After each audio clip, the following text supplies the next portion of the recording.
Ah, the timeless wisdom that a penny saved is a penny earned.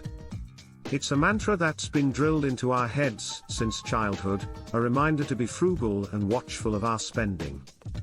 But let me tell you something, dear viewer, while saving money is certainly important, it's not the only piece of the puzzle when it comes to building wealth. For starters, there's only so much you can save. No matter how frugal you are, there's a limit to how much you can cut back on your expenses. But wait, there's more. Focusing solely on saving can also lead to a scarcity mindset, a fear of spending money, even when it's necessary or beneficial.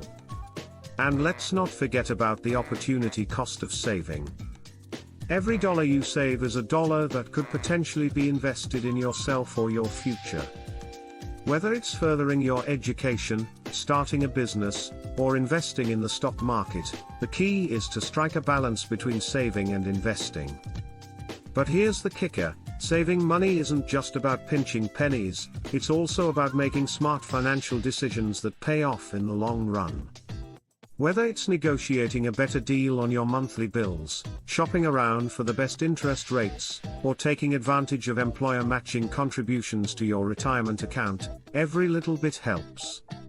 The next time someone tells you that a penny saved is a penny earned, take it with a grain of salt. While saving money is certainly important, it's not the be-all and end-all of wealth building. With a little creativity, discipline, and a long-term perspective, you can make smart financial decisions that set you up for success in the future.